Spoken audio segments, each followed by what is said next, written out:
Bonne année à toutes et à tous. Bonjour chez vous. Bienvenue dans votre émission DigiPresse, le tout premier numéro de l'année 2023 qui reçoit ce matin Serge Nseka du Journal de la Ville.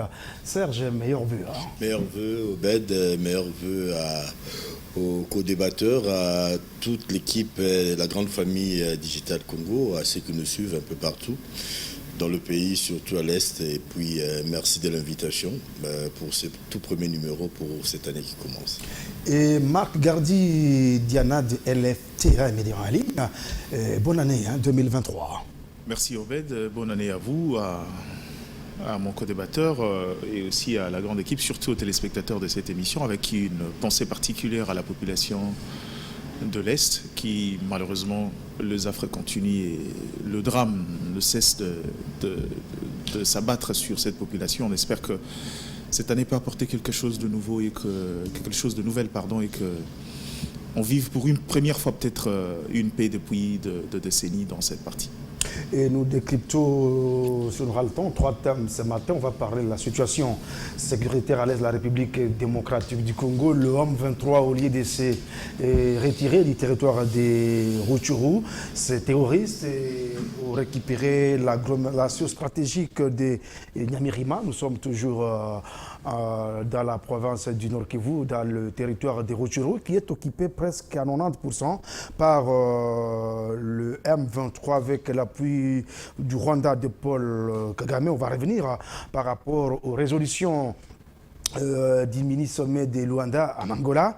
On va parler également de l'enrôlement des électeurs avec des ratés qui persistent dans les provinces de l'ouest du pays de Kinshasa, la capitale. Et on pourra parler de la dernière visite du chef de l'État, Félix Tshisekedi, à Mbuji-Mayi, la capitale provinciale du Kasaï oriental. Il a eu à visiter quelques chantiers en cours d'exécution.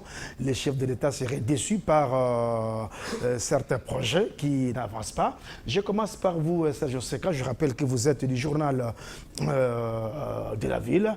L'M23 a annoncé avec pompe qu'il va se retirer de Kibumba. Sur terrain, rien n'avance. Plutôt, l'M23 ont récupéré d'autres agglomérations, dont celle de Nyamirima, et plus de 90% du territoire des Rutshuru est désormais contrôlé par l'M23. Vous le savez, la guerre a aussi un aspect économique. L'M23 ne choisit que des emplois rentables parce que la guerre, ça demande des moyens. Merci Obed pour la question. Avant de répondre à votre question, je voudrais me permettre, une fois n'est pas coutume, de souhaiter bon anniversaire à M. Mosei Sambi Godefroy, qui est le directeur général de l'administration et des services techniques à la Banque centrale, qui a fêté ses 65 ans.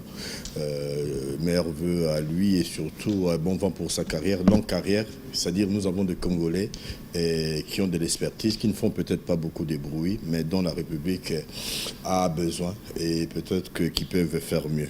Je reviens à la question posée. Cette question me donne l'occasion de revisiter tout ce qui a été fait comme effort. Tous les meetings, je pense ici à Luanda, je pense à Nairobi et toutes les réunions, les messes noires, les réunions occultes qui n'ont pas fait écho sur la place publique pour aboutir à ceci. C'est-à-dire ceci, aujourd'hui, le M23 est tenté de papillonner d'un point à l'autre et faire la villégiature dans le Congo profond. Et vous l'avez si bien dit, ils ne choisissent rien au hasard. C'est-à-dire, leur démarche est sous-tendue aussi par un besoin économique. Là où ils sont, c'est l'exploitation des minerais. Et puis, ils instituent. C'est-à-dire, ils deviennent législateurs, ils instituent des taxes et qu'ils perçoivent. C'est d'autant plus inquiétant dans ce sens que c'est un défi qu'ils lancent au gouvernement de Kinshasa, au gouvernement établi en République démocratique du Congo, selon la loi, selon la Constitution. Et ce qui choque dans tout cela, c'est l'impression que nous donnons de croire à des processus qui impliquent des personnalités, qui impliquent des pays, mais dont on sait que l'issue est déjà connue. Que ça ne va pas aboutir. Pourquoi? Ça fait plus de 20 ans. Nous avons des conciliabules. Depuis plus de 20 ans, on a de réunions. Depuis Donc, plus de 20 ans. C'est-à-dire que... Pendant plus de 20 ans, Serge Nseka. Il faudrait à un certain moment sortir, je dirais, des sentiers battus. Je le dis proprement. Il faudrait que nous devenions aussi comme ces gens-là, transgressifs. Que nous devenions... nous sortions de cette légalité qui, aujourd'hui, ne nous sert à rien. Pourquoi la RDC, pourquoi la République démocratique du Congo veut penser qu'il faut une cérémonie pour célébrer la séparation d'avec le M23? C'est comme si un couple qui inviterait les gens pour célébrer leur divorce.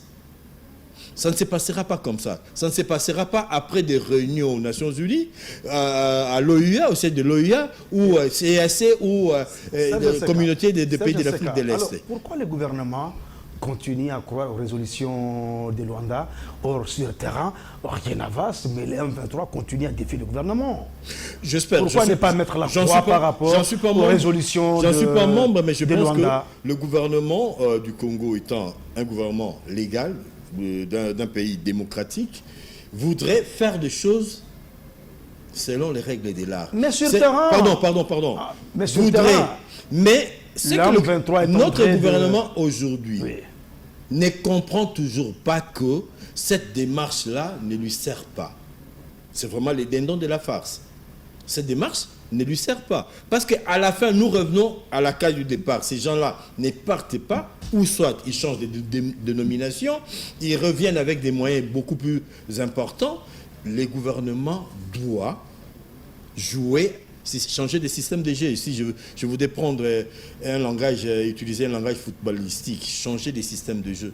C'est-à-dire que nous utilisions le même moyen que ces gens-là, c'est-à-dire on se donne le moyen, surtout avec le changement des régimes en ce qui concerne l'achat des armes, que nous allions chercher les M23 au Rwanda.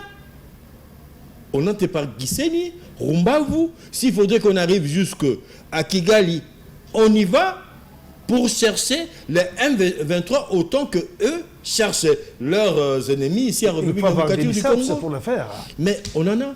Oui. On en a. Baouma de mémoire. Boudja Mabey, Mamadou Ndala, pour ne citer que ceux-là. Il y en a d'autres. Dieu seul sait qui sont leurs noms. Nous ont prouvé qu'avec ce qu'on avait là, c'est-à-dire avec ce que nous avons, avec un peu d'organisation, avec un peu de volonté. Parce que quand ces vaillants militaires avaient organisé leurs opérations, selon les informations de notre possession, ils avaient coupé toute communication avec leur hiérarchie, y compris Kinshasa, les autorités de Kinshasa. Je n'envoie pas nos militaires à la subversion ou à la rébellion, mais à un certain moment, mettre fin à la trahison que cument nos politiques, nos officiels. Je posais la question au ministre de l'Intérieur lors de la présentation de la politique de défense présentée sous la direction du ministre de la Défense, autant pour moi, ministre donc Gilbert Kabanda, au briefing de Mouyaya. Je posais la question à Lingala. J'ai dit oui. Nous voulons gagner la guerre. Mais qu'est-ce que nous dit? Qu'est-ce que vous n'avez rien dit en ce qui concerne l'information, en ce qui concerne le renseignement? Parce qu'une guerre, ce n'est pas seulement les gens qui tirent sur le terrain. Mais si ici, au niveau de la RDC, il y a des gens qui sont au parfum de toutes les stratégies et qui les divulguent auprès de ceux qui sont en face de nous de l'autre côté, on ne gagnera jamais cette guerre. Il y a duplicité, il y a trahison. Il y a manque d'information, déficit d'information. Il y a des choses que je n'ai pas la prétention de donner la leçon de stratégie à ceux qui sont payés, rompus à l'art de la guerre, mais je crois Donc, à un certain moment, nous devons mettre les doigts là où il faut pour avancer. C'est-à-dire commencer par penser notre intégrité, notre avenir par nous-mêmes. Que nous nous donnions le moyen pour construire une armée et gagner cette, je dirais pas bataille, cette guerre, afin de nous affirmer comme un État. Sinon, on va être derrière le Soudan du Sud. On va demander au Soudan du Sud de venir nous aider. Mais on les a demandé, ils doivent faire partie de la force de l'EAC. Hein. Mais nous savons le Soudan du Sud, et qui un jeune pays de la guerre avec également. le problème beaucoup plus complexe que le nôtre. On demande, en plus de ce qu'ils ont comme problème, de porter et le problème du Congo. C'est pas juste, c'est pas normal. Alors, Marc Gardidiana, vous êtes de LFT, hein, un média en ligne. L'aspect économique de la guerre sur terrain, l'homme 23 est en train de dribbler les gouvernements en annonçant avec Pop qu'il va se retirer. Et il ne se retire pas, et puis il est en train de conquérir d'autres agglomérations, dont l'agglomération stratégique de Nyamirima dans les Rutshuru. Les M23 contrôlent plus de 90% du territoire des Rutshuru. Et là où la population a fui, les M23 pillent bétail et tout ça, même arrachent des panneaux solaires pour s'en servir. Est-ce le geste posé selon vous par la force kenyane qui embrasse donc le M23? Est-ce cette force kenyane, elle fait la volonté de ce pays ou bien la volonté de la République démocratique du Congo? Parce que ces soldats sont venus en appui à la République démocratique du Congo, mais sur terrain, ces militaires ne combattent pas. Ils disent, bon, il faut maintenant l'apologie des résolutions de Nairobi, de Luanda. Merci pour la question. Je crois que on serait sur le terrain de la communication stratégique. Le M23 sont en train de faire ce que nous on appelle de l'anticatastase. Avec ironie, on dit quelque chose alors que dans le fond, on fait autre chose. Et on veut la vraie pensée dans le fond, c'est autre chose. La question sur le Kenya, il ne faudra pas me la poser dans le sens où je crois que depuis le début, je vous disais ici que cautionner une force sous-régionale envoie deux messages. La première des choses, c'est que finalement, il y a une sorte de neutralité dans cette question, cette rivalité entre la RDC et le Rwanda. Je ne parle pas du M23 avec le Rwanda, mais aussi parce que le deuxième message, c'est qu'on a comme l'impression qu'on est en face, on nous met dans le lot de protagonistes avec le M23, le Rwanda par ricochet, et que finalement, chaque partie a de comptes à rendre à l'autre. Aujourd'hui, le besoin de nous mettre une force sous-régionale, le besoin de la zone tampon, c'est justifié par quoi? Qu'est-ce que le Congo doit au Rwanda par le M23? Comment on peut mettre autant d'énergie dans les approches diplomatiques? Je peux comprendre pour le Congo, parce que la difficulté dans cette guerre, c'est que, c'est vrai aujourd'hui, j'ai dit ça aux gens, c'était un leurre en fait. C'est une stratégie pour nous endormir.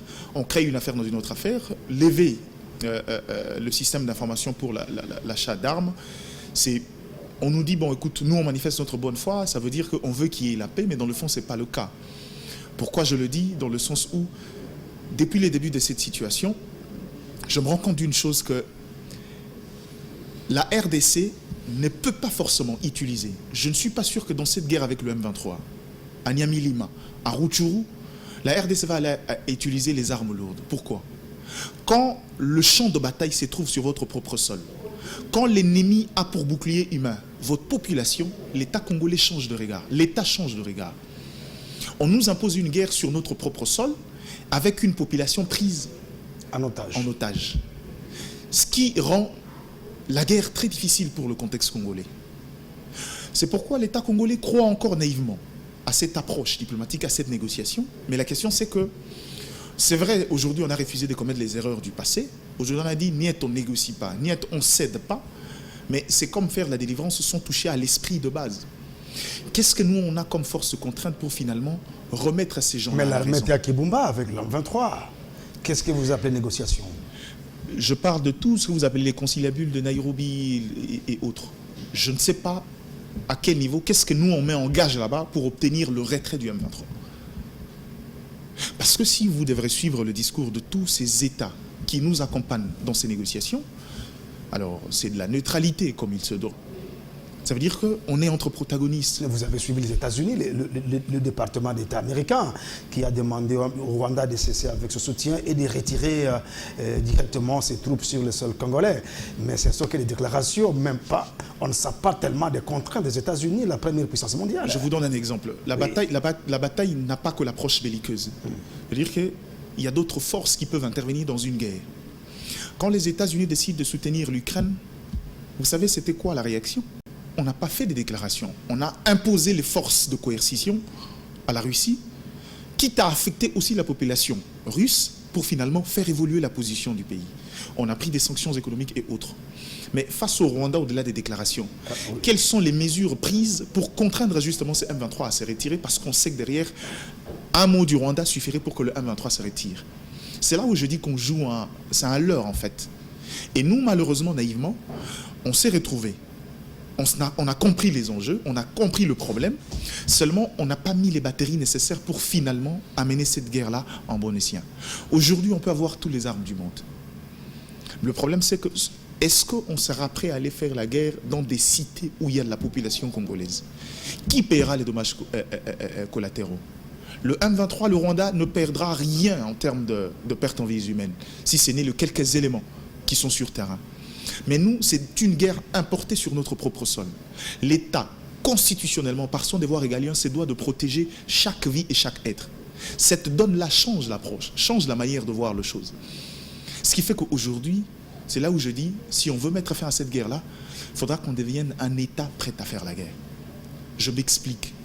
Quand les États-Unis veulent faire fléchir un État avec qui il ne peut pas s'opposer militairement par des armes en tir croisé, on utilise d'autres moyens, par l'infiltration. Et si il est capable aujourd'hui que nous, en tant qu'État dans la stratégie, nous imposer... ont été arrêtés ici à Kinshasa. Il y a notre confrère du journal Les Coulisses, Nikes Kibel, qui a dit pourquoi pas aussi à la RDC et de ne pas aussi infiltrer le Rwanda. C'est là où je dis, prenons la guerre dans son sens intégral.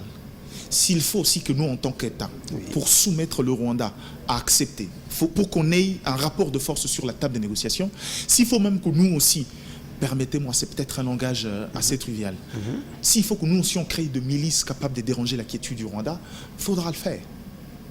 Parce que je ne vois pas aujourd'hui quel est l'intérêt de ces gens-là de se retirer s'ils exigent des choses au départ que nous ne pouvons pas donner parce qu'on a cédé pendant des années. Or, parmi leurs revendications, il y a la balkanisation de la République démocratique du Congo. Oui, ça c'est en fond de trame, nous savons tous que le besoin, c'est un besoin en terre.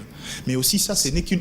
Et la population de l'Est commence à soupçonner la force kenyane. Non, attendez. Non, pourquoi la population soupçonne? Moi, je vous ai dit ici que... Parce qu'on ne la sent pas sur le terrain. Non, mais on ne devrait pas sentir parce que, regardez, il faut comprendre les instruments des diplomaties internationales.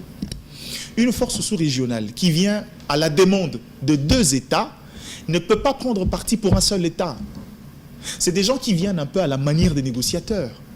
Ce n'est pas des gens qui viennent avec l'idée de tirer convenablement. Est-ce que l'exemple de l'ONU ne sert pas au front pour tirer alors, sur à quoi ça nous sert de nous amener une force qui ne tire pas? C'est là où je vous ai dit que c'est créer la zone tampon.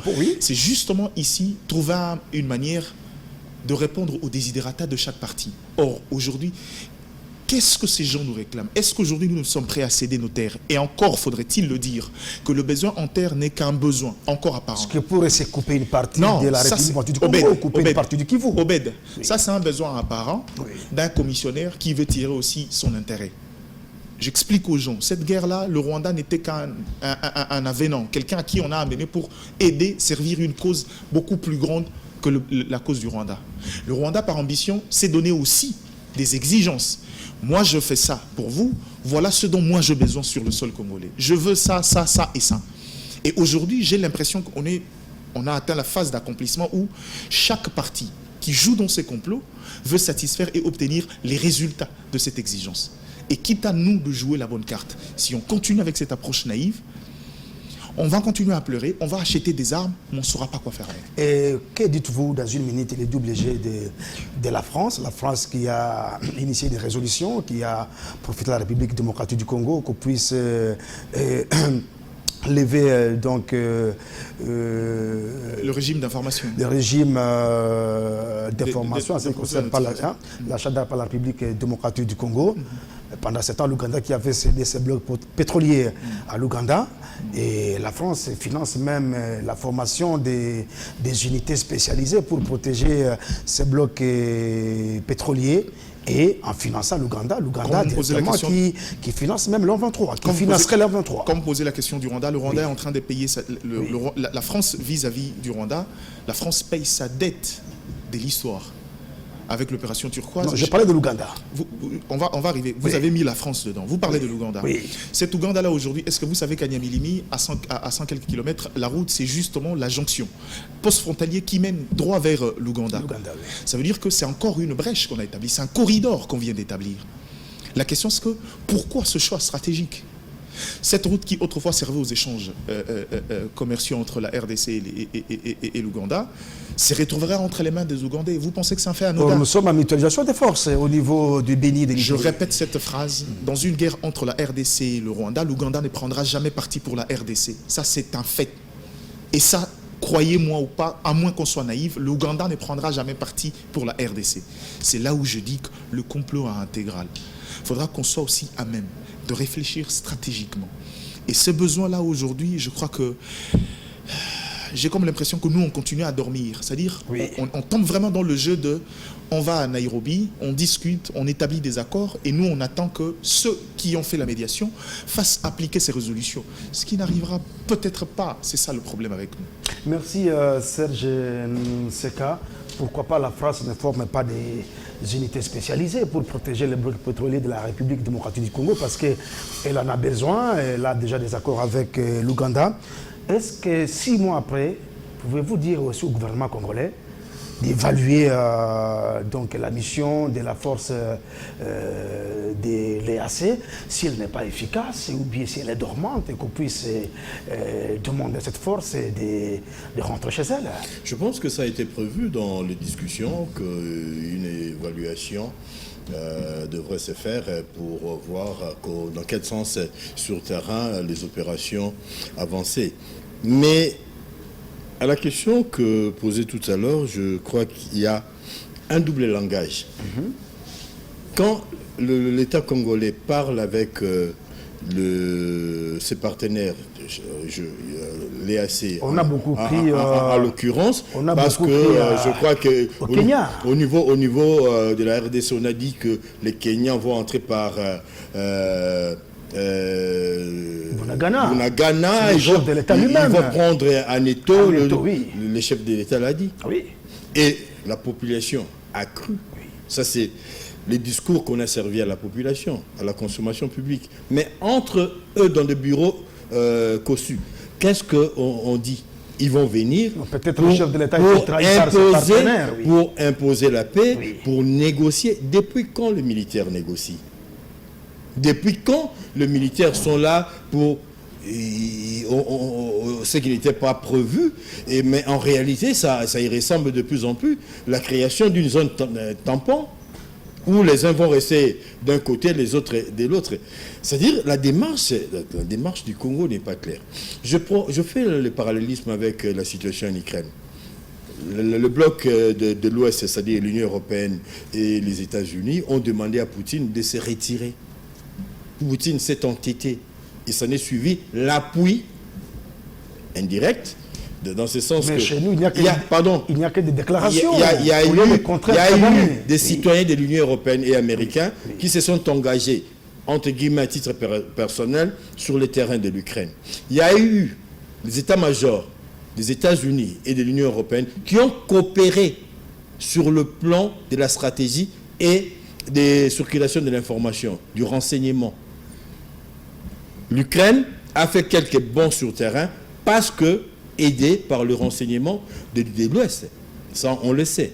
Et puis, l'appui logistique. On donne à l'Ukraine, dernièrement, les États-Unis, avant la fin de l'année, ont livré à l'Ukraine des missiles patriotes, des anti-missiles patriotes, pour faire face aux bombardements russes. Et ça donne des résultats sur le terrain.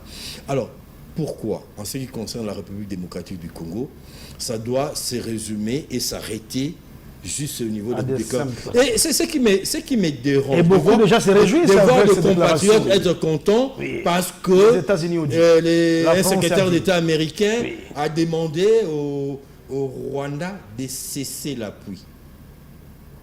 Au lieu de dire de cesser les attaques, de cesser l'appui au 1-23. Que la France fasse la même chose. Mais la France, on sait ce qui est advenu à l'est de notre pays et au Rwanda. La France en est comptable. La France, la Belgique. Avec l'opération turquoise, oui. Je ne veux pas rentrer jusqu'au déluge, mais ces gens-là ont la conscience chargée. Rusé qu'il est, Paul Kagame a réussi à charger la conscience, je dirais, de la communauté internationale, mais de la France, de la Belgique et des États-Unis. Il faut déconstruire ces mensonges de Kagame. C'est ce qui fait la diplomatie congolaise. Je crois que le temps jouera en faveur de la République démocratique du Congo. Oui. Pourquoi? Parce qu'il y a des gens qui ont été sur terrain. Certains, des leaders langues, des gens qui sont en train de donner des témoignages qui contredisent la version de Kigali et même qui ressortent la responsabilité de Kagame. Ce n'est pas aussi blanc tel que présenté par Kagame. Même si on veut voir, si la France voudrait payer sa dette par rapport à Kigali, faudrait-il qu'il y ait 10 millions de morts à la République démocratique du Congo contre les 800 000 sans, pour moi, l'esprit de négliger quoi que ce soit, au Rwanda. Donc, pour dire que le 800 000 morts du génocide rwandais valent plus que le 10 millions de Congolais. Pourquoi nous, on ne ferait pas de cette communauté internationale notre bouc émissaire? Pourquoi on ne chargerait pas la conscience de cette communauté internationale pour dire qu'il n'y a plus de morts que dans la Deuxième Guerre mondiale, si on veut considérer les génocides des Juifs, que ce qui se passe en République démocratique du Congo. Donc là, c'est le travail des Congolais. Qu'on arrête de penser que le Français, le Belge, les Burundais vous avez suivi viendront... le dernier rapport des experts des Nations Unies qui a été salué par le gouvernement, qui accable encore le Rwanda. Et pour le gouvernement, la communauté internationale doit aller plus loin en condamnant cette fois-ci le Rwanda. Pour sanctionner le Rwanda. Oui. Je finirai par croire que pour Kinshasa, le fait de produire un rapport, surtout quand ça vient de l'Occident, c'est l'objectif, quoi. Non, l'objectif. Oui. Non, la logique de fait, comme la communauté internationale a condamné, donc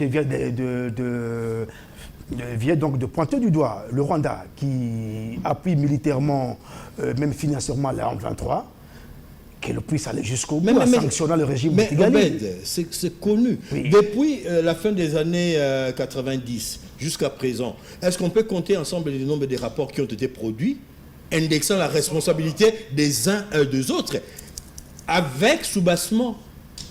Qu'est-ce qui s'est passé entre-temps? Il a suffi qu'il y ait dérapage en République centrafricaine. Jean-Pierre Bemba s'est retrouvé à La Haye. Et ce qui s'est passé à Bangui est beaucoup plus grave que ce qui se passe en République démocratique du Congo. Deux pas de mesure. C'est-à-dire qu'il n'y a que les Congolais, les Lubanga, les Bemba, qui sont censés être présentés à ces juridictions internationales. Pourquoi on ne prendrait pas les responsables des massacres en République démocratique du Congo depuis 1996 jusqu'en 2023, parce que nous y sommes, pour les transférer dans des juridictions internationales pour qu'on les attende? C'est-à-dire qu'il y a une forme de légèreté, de laxisme, de déconsidération, et c'est comme si on prenait plaisir à voir que, voilà, enfin il y a un rapport. Non, on n'a pas besoin de rapport parce que le sang continue à tomber, à couler. Et on n'a pas besoin qu'un blanc, un jaune vienne nous dire ce que nous savons. Est-ce que tu ne sais pas que toi, tu es du Nord Kivu, que chez toi, ce que tu l'as, les gens qui tu l'as viennent du Rwanda, tu ne le sais pas. Tu as besoin que les Français le disent pour que ça devienne une vérité. Mais tu es mieux placé pour nous expliquer, nous de l'Ouest, ce qui se passe exactement en République démocratique du Congo. C'est là les déficits de communication des explications. Nos officiels, nos officiels prennent l'avion pour aller expliquer aux Blancs, voilà, il y a un rapport des Français, voilà, nous allons organiser les élections, voilà, Kagame, non. Voilà, je vais être candidat aux élections présidentielles, comme si il n'y avait pas de médias chez nous ici. Mais le vrai problème, on ne le pose pas. Ils ne rencontrent pas leurs homologues, des gens capables de prendre des solutions pour le Rwanda. Ils rencontrent des journalistes comme vous et nous, pour parler des problèmes du Rwanda. Ils rentrent contents, avec des costumes et des parfums. Merci. Donc, je crois qu'il y a un niveau d'engagement politique. On doit clôturer avec le tout premier sujet. Quelle solution pour récupérer Tourou et puis également imposer la paix à Béni même à ressusciter Mamadou Ndala, ressusciter Boutamabe, ressusciter Baouma. Les ressusciter, le remettre sur le terrain, leur donner des ordres clairs et des moyens, même rudimentaires, mais avec la volonté de vaincre les Congolais, on peut obtenir des résultats. Aujourd'hui, il y a une forme, je dirais, de ruse, mais de mauvais augure. Ce qui s'est tramé, ce qui s'est pensé ici à Kinshasa est déjà connu de l'autre côté. Comment voulez-vous obtenir de résultats? Quand vous attendez le porte-parole de M23 parler, mais c'est avec ironie, avec arrogance, un certain degré d'arrogance. Pourquoi? Parce que ces gens-là sont sûrs de ce qu'ils sont, de leurs appuis. Il y a des gens ici à Kinshasa qui attendent que les choses s'égarent de plus en plus de l'autre côté pour tirer des dividendes politiques. Mais je terminerai en disant ceci. Rapidement, oui. On peut faire tout ce qu'on veut.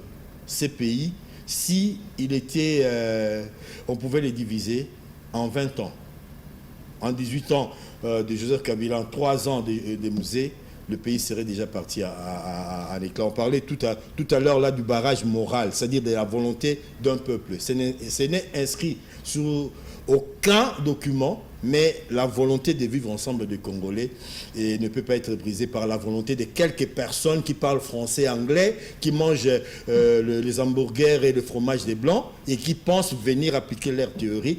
La réalité du terrain toujours contredit toutes ces velléités. Bravo à ces peuples, à ces braves peuples qui croient à l'union du pays, et nous allons nous battre pour que ces projets machiavéliques ne soient pas mis en marche. Mac Gardidiana, est-ce que les armées d'autres pays viendront mourir à la place des Congolais, et quelle solution pour en finir avec le M23 et puis également imposer la paix, je dirais, à Béni, même à Nuturi, où les EDF n'ont pas toujours cessé avec le massacre des civils, même si aujourd'hui on observe un peu d'accalmie sur le terrain. Je crois que la solution, ceux qui sont sur terrain le savent. Première des choses que moi j'estime être le chemin vers la rédemption, c'est qu'aujourd'hui il faudrait qu'il y ait un débat public cohérent. La question du Rwanda, ce qui fait la force du Rwanda, c'est le mythe autour des éléments de fond dans la relation qui lie les États. Aujourd'hui, je trouve très sincère, ça sera très clair, que cet État-là décide de mettre à la disposition de Congolais les vraies revendications, le vrai raison. Je sais qu'il y aura peut-être la tension dans la ville, mais je crois qu'un vieux sage a dit connaître son état de captivité est les débuts de la libération. Aujourd'hui, je pense qu'il faudra intégrer la population dans cette question de l'Est. Il ne faudra pas la maintenir à l'écart. Ça veut dire que quand vous interrogez la population, il y a plusieurs raisons. On dit le Rwanda, c'est à cause, les autres parlent de minerais, les autres parlent de sol, mais entre États, il y a eu des accords, il y a eu des exigences. Quand cette force tampon arrive, c'est dans l'optique d'une médiation pour que chaque partie trouve gain de cause. Mais la question, c'est que pour des gens qui nous menacent, pour des gens qui tuent chez nous, qu'est-ce que nous, on leur doit? C'est la question que le Congolais se pose fondamentalement. C'est pourquoi je vous dis que attendre naïvement qu'une force régionale vienne résoudre le problème, non mais c'est d'une naïveté à un niveau qu'on ne peut pas estimer. On a eu la MONUSCO ici avec un contingent, la plus grande force, comme il n'y en a jamais eu. Il y a eu Iran, Irak, mais les Nations Unies n'ont jamais envoyé autant de forces que sur notre sol. Il y a eu des guerres partout dans le monde. Il n'y a jamais eu un contingent aussi impressionnant. La brigade également qui a été envalée par la MONUSCO, c'est comme si même la force de l'EAC aussi est en train d'être envalée. C'est pourquoi apprenons des erreurs du passé. Aujourd'hui, le problème est profond. Commençons par intégrer la population dans cette bataille-là.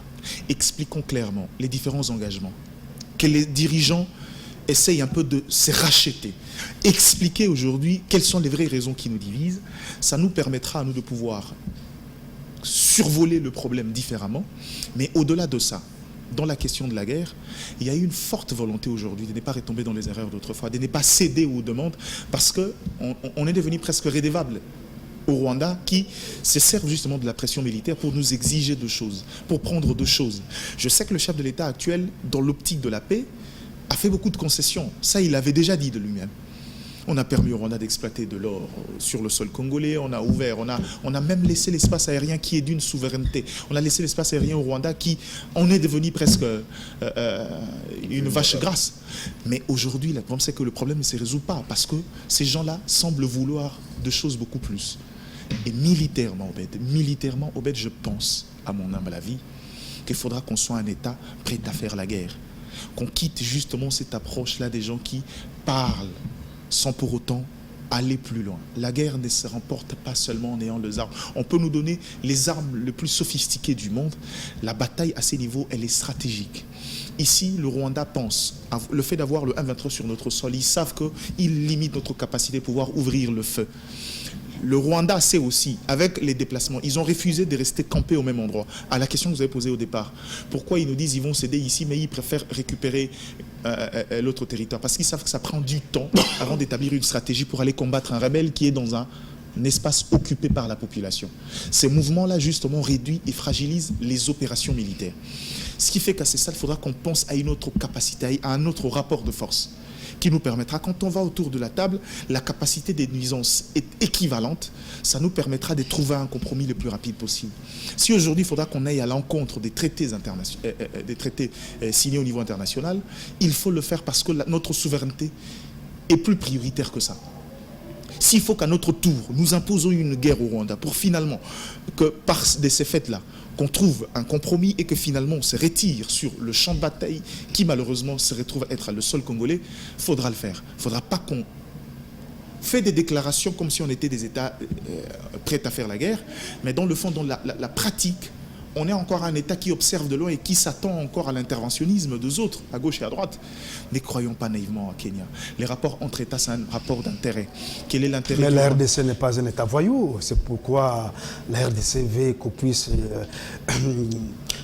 mettre à l'œuvre les résolutions de Luanda. À force de croire qu'on peut vendre cette morale-là, on n'est pas un État voyou, on devient un État prostitué, où chacun vient faire ses besoins comme il veut.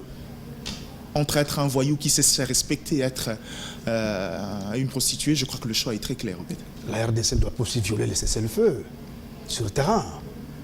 Quand vous parlez de cessez-le-feu, moi encore une fois de plus, je me dis combien de fois on a trouvé de compromis pour des cessez-le-feu et que ça n'a jamais été respecté? Pourquoi il n'y a que nous qui devons respecter ces histoires-là? Je crois qu'à ce stade ici, il faudra vraiment et sincèrement que l'État congolais entre en guerre et se donne le moyen justement d'aller dans une bataille. Je vous garde pendant 20 secondes. Okay. Pourquoi c'est toujours M23 qui attaque toujours les positions des FARDC qui est à l'offensive? Et l'armée reste toujours à la défensive. Pourquoi? Obed, la guerre, c'est comme les échecs. Et j'aime une phrase que quelqu'un dit, c'est métaphore et utilisée dans le football, c'est que la meilleure défense, c'est l'attaque. Le M23 sait que c'est un petit groupe avec un contingent limité. Le fait de rester longtemps sur place, le fait d'attendre, le rend vulnérable. La meilleure des choses à faire, c'est de pouvoir créer une illusion. Ils avaient commencé par la voie médiatique, nous donner une illusion de la toute-puissance du M23. Que non, l'État congolais, Antonio Guterres nous dit que le M23 est mieux armé que l'armée congolaise et autres. C'était de l'illusion. À défaut de ne pas réussir dans la vente de l'image, dans la dimension communicationnelle. Techniquement, c'est qu'il faut constamment déstabiliser les positions des FARDC pour fragiliser la stratégie. Quand on vous attaque, vous revoyez la stratégie. Quand on vous attaque, ça limite et ça retarde le processus. C'est une stratégie. Ils ne vont pas rester là. Ils vont continuellement être nomades. Ils vont bouger à gauche, à droite, parce qu'ils savent que le fait de rester à un endroit pendant longtemps, il est possible de se faire prendre. avec les opérations commando et autres. Donc ils sont dans la stratégie. Ils vont continuer à déstabiliser régulièrement les positions des FARDC qui se retrouvent dans les quelques mètres de leur zone d'occupation, parce que quand on laisse l'ennemi trop proche pendant trop longtemps, il devient fort et dans la stratégie peut vous battre en brèche. Merci. Alors, on va en parler un peu politique. Serge Anseka, le raté continue en ce qui concerne l'enrôlement des électeurs dans la province de l'ouest du pays de Kinshasa, mais le président de la centrale électorale, Denis Kadima, a rassuré que les choses vont changer sur le terrain. Il a même répondu par rapport à la qualité du photo. Il a dit l'État fait des économies, ça doit appartenir à l'ONIP. Merci, mais je voudrais quand même placer un mot rapidement par rapport à cette situation. Si nous voulons parler des élections, on doit d'abord parler sécurisation du territoire. Parce que sans sécurité, sans l'intégrité du territoire, les élections ne seront qu'un leurre. C'est-à-dire la République démocratique du Congo, ses dirigeants doivent mettre tout en marche, toutes les machines en branle pour trouver des solutions. Et ce n'est pas compliqué. Pensez que nous allons, nous, Congolais, trouver des solutions à nos problèmes par nous-mêmes. Parce que tous ceux qui arrivent, j'ai toujours dit ça sur ces plateaux, viennent pour leurs intérêts. Et je parlais presque de manière ironique du Sud-Soudan, mais tous ceux qui arrivent ont intérêt ici en République démocratique du Congo. Mais leur plus grand intérêt, c'est de ne pas avoir un voisin gênant. Nous avons 9 provinces, plus l'embouchure des bananes à 9 frontières, l'embouchure des bananes qu'on ne compte pas, mais c'est aussi une frontière. Donc, près des 40 km d'ouverture à la mer. C'est-à-dire que nous, Congo, nous devons prendre la mesure de ce que nous avons. On ne peut pas avoir autant de territoires sans moyen de le protéger. On ne peut pas avoir tant de richesses et laisser notre sécurité entre les... Pourquoi la loi de la programmation militaire est là, vous savez, oui. Ce n'est qu'un élément parmi tant d'autres. Oui. On ne doit pas laisser la sécurisation de notre pays entre les mains des voisins qui ont intérêt à nous voir à genoux. Raison pour laquelle je plaide ici pour la montée en puissance, non seulement de nos forces armées, des instruments des armes, mais aussi de renseignements. Le général Ndaïwal, qui est le responsable de renseignement militaire, doit avoir tout le moyen qu'il faut. J'ai dit tout le moyen qu'il faut afin d'aider les hommes qui sont sur terrain. Merci. Le moyen de communication moderne. Aujourd'hui, la guerre, ce n'est pas seulement à l'ancienne comme dans le western. Il y a des instruments aujourd'hui pour limiter les dégâts en ce qui concerne les dégâts humains, donc les pertes humaines. Vous répondre à voilà, c'est très important, c'était important de le dire parce que sans territoire, sans la paix, il n'y a pas d'élection. Alors, je pense que la volonté de la CENI et de son président a été affichée depuis très longtemps de présenter des élections le meilleur possible, selon leurs propos. Mais on a quelques inquiétudes, je le dis en termes d'inquiétude. Pas seulement la qualité de la photo. La photo peut être en couleur ou en noir-blanc, mais la photo doit refléter, représenter la personne. Ça, c'est de 1. Mais les gens s'enrôlent plusieurs fois pour voir la plus grande difficulté aujourd'hui, j'ai rencontré des compatriotes qui sont venus me voir, qui m'appellent pour me dire que nous avons été dans les centres d'enrôlement, on a même fait des réservations parce que d'autres laissent leur nom sur les listes, 2-3 fois, et ils n'ont toujours pas eu leur carte d'électeur. C'est-à-dire, il y a un problème de matériel. Le machine, c'est une ou voire 2 machines tout au plus dans les centres d'enrôlement, alors qu'il y a des personnes qui attendent d'être enrôlées.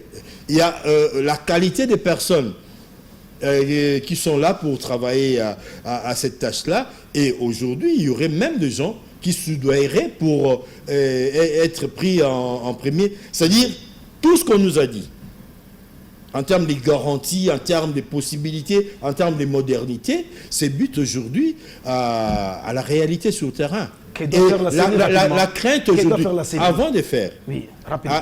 la crainte est que nous n'atteignions pas les ratios de l'enrôlement des On a derniers qu'un seul mois, scrutins et qu'on puisse avoir moins de représentants pour la future législature. C'est ça qui risque d'être quelque chose, un désaveu pour la CENI. Qu'est-ce que nous devons faire? Rapidement. La CENI doit se reprendre. La CENI doit faire en sorte, parce que nous avons, nous populations et la société civile, avons des éléments de comparaison, des indices de comparaison, parce que nous avons vu comment ça s'est passé pour le scrutin passé, et aujourd'hui on nous a promis quelque chose de mieux, mais on aimerait voir ces débuts de mieux sur le terrain, qu'on comprenne des machines qui marchent, qu'on intègre le système d'alimentation, comme on a dit, des panneaux solaires, on ne le voit pas encore, qu'on prenne des gens disposés à être là, surtout que dans quelques jours, les élèves vont reprendre l'école, la difficulté va s'accentuer. Va s'accentuer. Où seront placés le kit et les équipes pour travailler quand les enfants seront à l'école? Autant de questions qui restent sans réponse. Merci. Donc je pense que la CENI, je fais confiance parce qu'ils sont payés, ils sont outillés pour faire ce travail. Ils vont prendre ça comme de besoins urgents et ils y apporteront des solutions. Merci. Marc Gardi, Diana, des ratés continuent toujours au niveau de l'opération d'enrôlement des électeurs dans les provinces de l'ouest du pays, surtout Kinshasa. Il y a certains endroits où les bureaux sont fictifs. Oui, merci pour la question. Je crois que le raté, il y en a eu pas mal. Mais je crois qu'en dehors de Kinshasa, jusque-là, je n'ai pas encore enregistré une difficulté, hormis les quelques plaintes, certes, sur la photo. Il y a certains bureaux qui n'existent pas, mais sur le papier, ça existe. Bon, je ne sais pas. D'Alex Bandundu. Oui, bon, heureusement, de par ma profession de journaliste, je ne sais pas évoquer un fait que je connais. C'est une information que je viens d'apprendre, moi particulièrement. Maintenant, sur la question des élections, c'est vrai, c'est comme je le disais tantôt, il y a des problèmes techniques, certes, il y en a, mais je crois que la CENI a le moyen d'amortir. Je suivis religieusement l'intervention de Denis Kadima, c'est vrai, on a tous de la jugeote pour pouvoir définir et comprendre ce qu'il a dit, mais sur ces plateaux ici, moi, depuis toujours, je le disais aux gens, les gens ne semblaient pas me comprendre. C'est vrai qu'avoir une pièce d'identité est devenu aujourd'hui une nécessité impérieuse, ça c'est clair. Mais au regard du caractère exigeant et constitutionnel des élections, je ne voulais pas qu'on donne un prétexte. Je ne voulais pas qu'on sape les choses juste parce qu'on veut faire d'une pierre deux coups. L'idée de prendre le budget, l'idée de mutualiser les forces entre l'ONIP et la CENI, pour moi, était une... Il a parlé des économies. Exactement. De la CENI pour justifier la qualité de la photo qui est décriée par des Congolais. Cette CENI-là, je crois qu'à ce niveau ici, il faut dire une chose à Denis Kadima, en tant que responsable, il ne doit pas se mettre régulièrement à répondre. Le devoir, c'est de pouvoir corriger s'il y a un problème. On sait que c'est la technique, il peut y avoir de ratés problèmes techniques, comme ils le font maintenant, il y a une carte qui a raté, vous le refaites, vous donnez à quelqu'un une carte en bonne et due forme. Cependant, je regrette seulement une chose, c'est que on a pris l'habitude de vraiment mettre en exergue notre autodérision. Le Congolais est devenu, a atteint un niveau d'autodérision qui, moi, m'écoeure. On rit de tout et de rien. On s'alarme pour tout et pour rien. Je peux comprendre que nous, on n'a pas l'habitude. On a connu 2006, 2011, 2018, 3 cycles électoraux où on a eu presque une forme identique d'instrument. La CENI des Kadima est arrivée, voulait changer les choses. On n'est pas très enclin, nous, au changement. Ça, c'est une certitude. Mais parce qu'un être humain, quand vous voulez nous apporter du changement, apportez-nous une communication qui va avec. Aujourd'hui, j'ai comme l'impression que la rupture de la communication entre la CENI et la base est aussi, en quelque sorte, un élément qui fait créer justement cette tension. Il aurait été nécessaire de prévenir les gens que, techniquement, dès que vous arriverez, la photo de la carte sera en noir-blanc. Voilà les dispositions. Le pauvre Nanga l'a fait. Ils ont pris la matrice de la carte, ils ont animé en 3D, ils nous l'ont présenté dans les différents médias, ils ont communiqué sur l'outil. C'est-à-dire quand j'arrive, je sais dans quoi je m'attends. De communication au niveau de la CENI. On ne va pas se mentir, on va le leur dire. Oui. Et malheureusement, la communication... Mais ils ont des équipes pour ça, qui sont payés pour ça. Pourtant, de gens très intelligents que je connais. celle qui gère la communication de la CENI, une dame très intelligente que je connais aussi. Est-ce qu'il faudra rejeter sur elle la faute? Je ne sais pas. Est-ce qu'elle a eu le moyen de sa politique? Ça encore, c'est une autre question, parce que cette CENI-là, jusqu'à maintenant, jusqu'aux enrôlements, s'est plaignée justement de frais les plus importants de son organisation, les frais d'opérationnalisation. C'était la seule rubrique qui n'était pas alimentée jusqu'à la veille des enrôlements. Est-ce qu'ils ont eu l'argent? Je ne sais pas. Mais à ce stade ici, je voulais expliquer aux Congolais une chose. On va au processus électoral.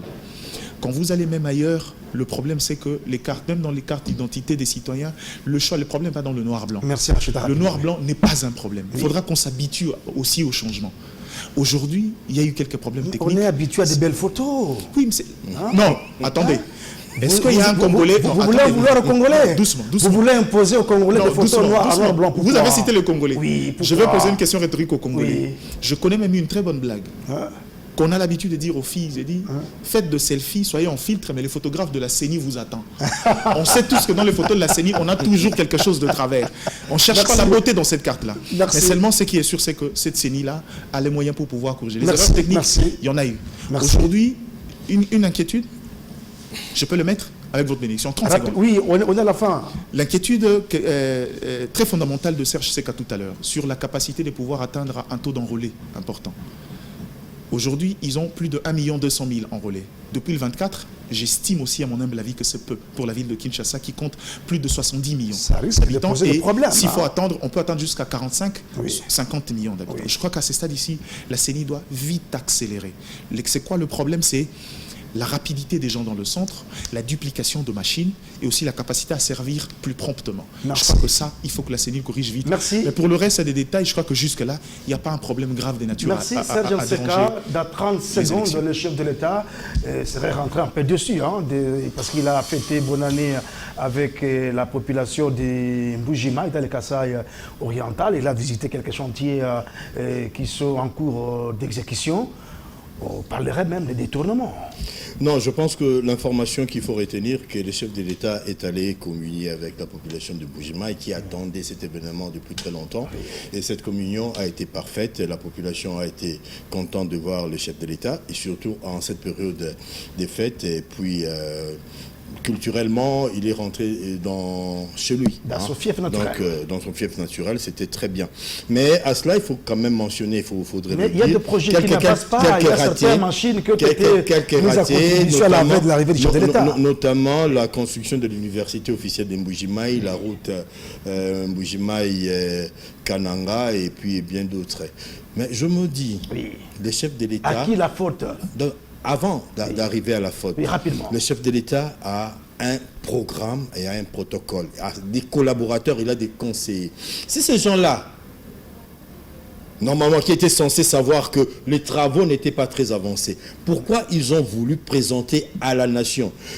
Diana a parlé tout à l'heure des dérisions. Mais je dis, à un certain moment, c'est la honte. Il y a des gens qui ne sont pas à leur place. On parle même de frappe des réseaux sociaux. On ne donne pas un spectacle, le chef de l'État, dans ce genre de choses. On le protège. On devait lui présenter un rapport. Voilà, la situation n'est pas telle. Si vous y allez, c'est l'opprobre même pour le pays. Ça, c'est d'une part. La communication, le protocole des chefs de l'État, ses collaborateurs, je pense qu'il y a un problème. Des deux. 9 mois, 8 mois, 7 mois de retard. Ce n'est pas de retard, c'est pratiquement un détournement. Parce que quand on gagne un marché, il y a l'entreprise, je vais rapidement, mais il y a la mission de contrôle qui est censée contrôler l'exécution. Il y a un chronogramme, il y a le service de suivi et évaluation. Tous ces membres-là se sont passés les mots pour ne rien faire et recevoir les chefs de l'État qui les a d'ailleurs court-circuités. On l'attendait pour un peu à l'intérieur du pays, de Mbuji-Mayi, et il s'est décidé de rester, mais on devait nous épargner parce que je pense qu'on a gâché la fête au chef de l'État. Merci. Marc Dadidiana. Bon, je crois que je ne veux pas trop revenir sur cette situation-là. Moi, je pense... Mais les gens en parlent, il y a des faits aussi, palpables. Oui, je sais qu'il y a des faits. Mais moi, je vois les choses différemment. Je crois que les rapports, il en a peut-être eu, mais des rapports très différents. Nous connaissons comment ça se passe ici. Les gens qui sont en charge d'exécuter les travaux se mettent des complices par exemple, le conseiller proche du chef de l'État, qui font généralement de faux rapports au chef de l'État. Question de l'apaiser. Est-ce que c'est pour apaiser ou c'est pour cacher les erreurs? Je ne sais pas. Et il faut sanctionner. Et justement, à ce stade ici, quelle est la sanction qui peut provenir du chef de l'État? Je pense que la vraie sanction maintenant, c'est la justice. Les autres corollaires de la justice, l'IGF, c'est là où on l'attend. Allez voir à quel niveau il y a eu exécution, parce que il semble, le projet était un projet de 9 mois, on est déjà 8e mois, on suppose avec la méthode de financement du gouvernement, avec la méthode participative, c'est-à-dire basée sur les résultats, échelonnée dans les paiements, on suppose que soit l'entreprise a eu l'intégralité de fonds, soit à un niveau dans les décaissements, il y a eu un problème. À ce niveau-là, il faudra qu'eux soient en mesure de nous expliquer. Parce qu'on peut aussi aller vite, jeter en pâture l'entreprise qui exécute, mais il vous dira que par la méthode des gestions basées sur les résultats, on avait pris le premier lot de financement et que le reste, ça n'est pas arrivé. Ça encore, c'est des détails. C'est pourquoi j'ai dit qu'il faudra mettre de gants. Oui. À ce niveau, à quel niveau se retrouve la faute? Et je crois que le chef de l'État peut-être est allé. On pensait pouvoir lui cacher cela, mais il a découvert maintenant les services compétents. La justice doit faire son travail via ses corollaires, faire un bon rapport, déterminer à quel niveau se trouve la responsabilité, s'il faut mettre en prison, mettre des gens en prison. Et administrativement, le chef de l'État, s'il faut instruire le service, notamment le gouvernement qui est le financier du projet, de pouvoir arrêter. Merci. Quitte à eux de prendre la décision. Merci. On est à la fin de l'émission du J-Presse qui recevait Sergent Seka du Journal La Ville. Merci. Et puis, Mike Gardi Diana de LFTA, médias en ligne. Merci également. Retrouvez cette émission en rediffusion à 20h40 et samedi à 9h40 et 15h45 et dimanche à 9h40 à la radio digitale Congo samedi et dimanche. Bonne journée chez vous, accompagné de votre chaîne.